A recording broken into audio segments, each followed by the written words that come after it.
We're nearly halfway through the regular season in the NBA, which means the sample size to determine if a team is good or not is pretty much set in stone.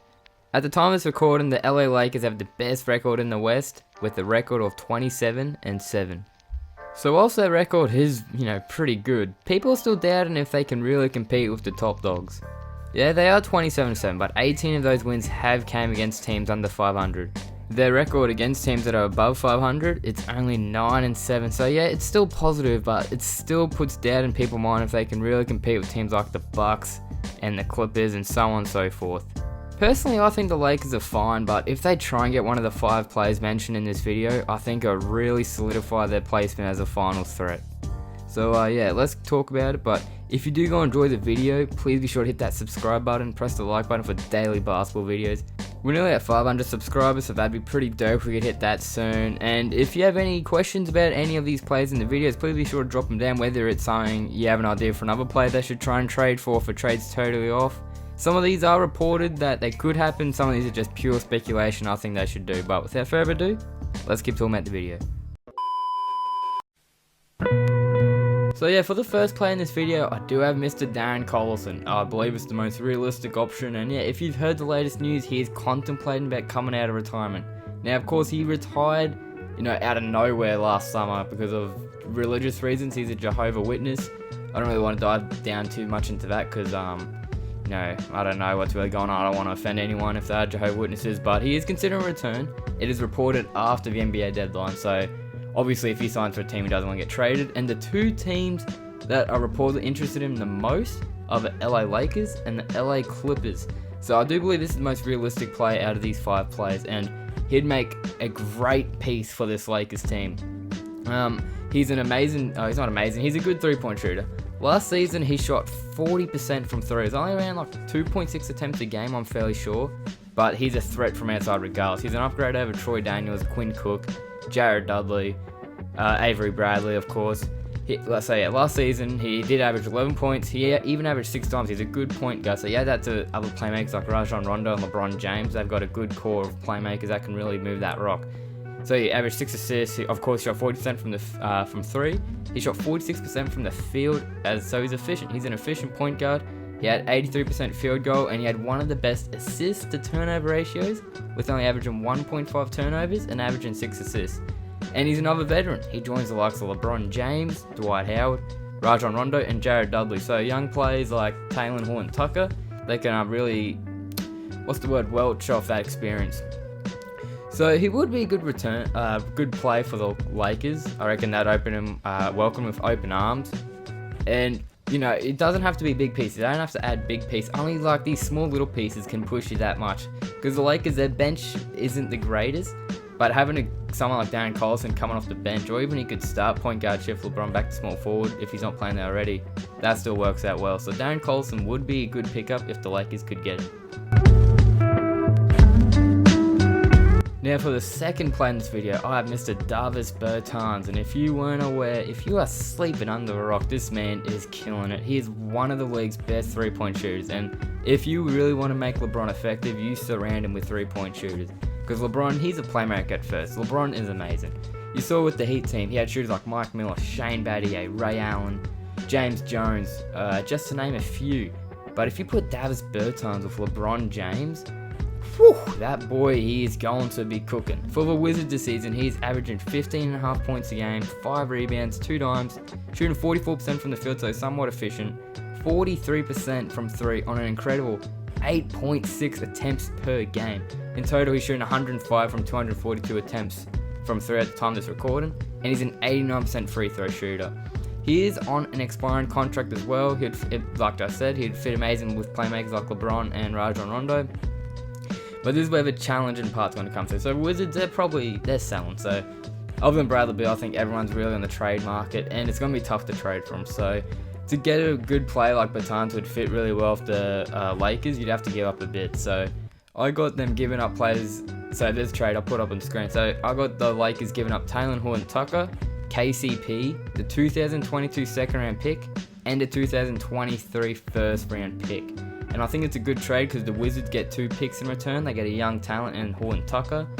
And KCP, now this is a challenge. It's so hard to do these trades because the Lakers' salaries are really upended through LeBron and AD. It's hard. Like, KCP is really the only movable contract along with Avery Bradley, but KCP does have a trade clause, so it is a little bit of a bump in the road. But if the Lakers could get this trade done, that would be huge. Like, Bertans would really, if you swapped out KCP for Davis Bertans, I'm telling you, Lakers are that much better. Like I said, they don't need a huge piece. They don't need someone like Giannis or a Kevin Durant. Just these small plays that fit the team well and fit Frank Vogel's system. He would fit amazing, and I reckon the Lakers should really try and poach Bertans, because I reckon he will be traded before the deadline ends, and the Lakers, you should really go from him. He'd be a great fit with LeBron. For the third play, we have Jeff Green. He is now a free agent after being waived by the Jazz, of course. He kind of struggled, never found that rhythm. In his brief tenure with the Jazz, he averaged 8 points, put up 2 rebounds. He played around 18 minutes a game. He shot 38% from the field and 32% from 3 points. So yeah, he's not as good as Bertans or as who's the other player, as Darren Collison, but he might be decent as a stretch 4 option. Obviously, you have Kyle Kuzma who can play that position, play that role, and you don't know what you're going to get out of Kuzma. So on an off night, maybe Jeff Green can provide a bit of spark off the bench. And he's a low risk, high reward. He's a free agent. You bring him, he don't work out, that's fine. Just sign him to a vet minimum for 1 year. He played with LeBron in Cleveland a few years ago, of course, and in that tenure, he shot a second career best, behind one of his Celtics years. He shot 47% from the field. So LeBron, he can get the best out of pretty much anyone that plays on the floor. But I really reckon if Jeff Green does go to Lakers to pair up with LeBron, he can rekindle those early years. He struggled with the Jazz a bit. He didn't really fit Quinn Snyder's role, who's more of a defensive-minded guy. But Frank Vogel, someone who really preaches offense. Jeff Green might be able to find a spark. Once again, low risk, high reward. You can take a chance on him. If it doesn't work out, it's fine. He's obviously not as good as the other 2 players, but just take a risk. Why not? For the fourth play in this video, we have JJ Redick, and we all know Redick. He's been in the league for a while now, and he's made a name for himself being one of the best shooters. Whether it's spotting up, whether it's off the dribble, that man can put the ball in the bucket. In his this season for the Pelicans, he's averaging 15 points, shooting 44% from the field, and an amazing 45% from 3 on around 7 attempts a game, and that's actually second best in his career behind one of his Clippers years a few years ago. In total, he's 100 from 221, so he's an amazing shooter. He's always had that. He seems to be getting better every year. He's kind of declined this year from his Philadelphia role, but he's not taking as much shots. And he's shooting 89% from the free throw line. So, like I said before, you surround LeBron James with shooters. If the LA Lakers could somehow get JJ Redick, I'm saying they go into the finals. Obviously, he's terrible defensively, but offensively, that boy is gifted. He's not even too bad at layups. He's a crafty player, he's a veteran, and he's an amazing shooter, of course. He's been to the playoffs every single year of his career as well. Obviously, that's in jeopardy this year. Will he get traded? I don't know. The Pelicans are reluctant to trade him. But if he does get traded to Lakers, he can help out players who haven't had much playoff experience, like Anthony Davis, Kyle Kuzma.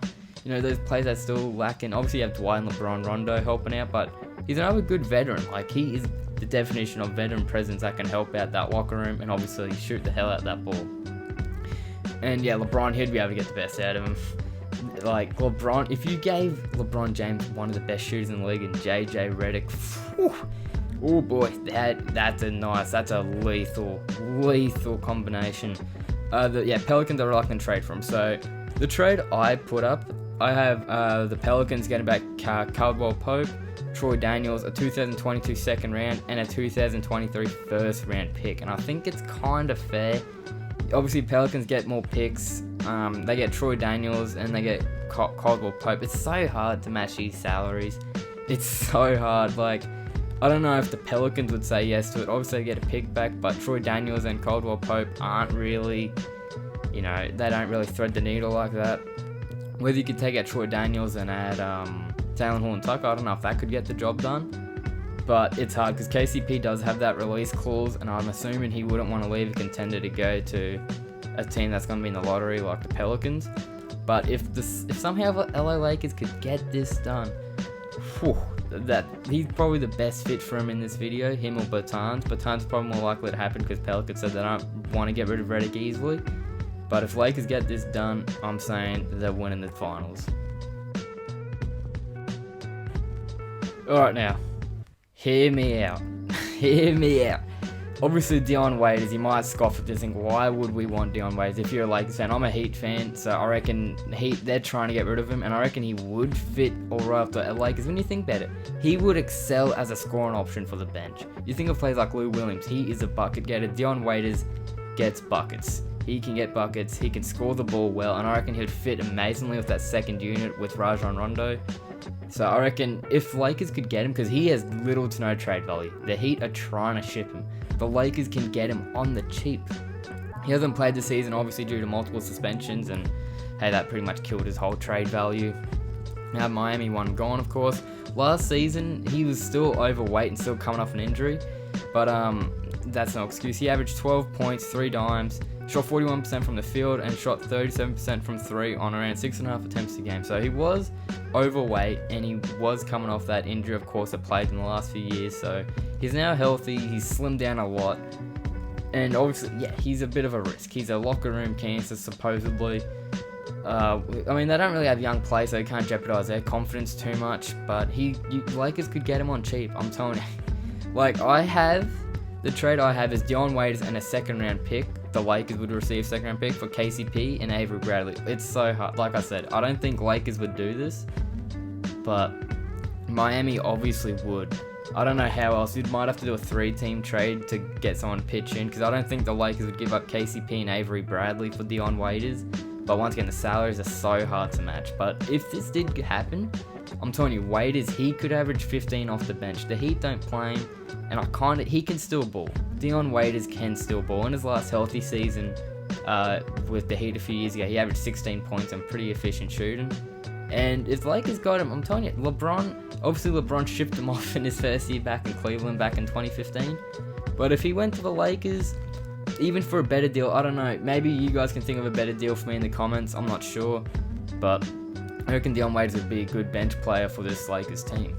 Anyway, so that's going to do it for this video. If you did enjoy it, please be sure to leave a like and a subscription. If you have anyone else you want to comment, like who the Lakers should get in the comments, please leave it down in the comments. If you have any other trade ideas for these plays, please leave it down in the comments.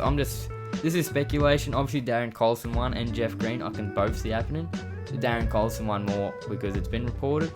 But if they get JJ Redick or Davis Bertans, that is a nice combination.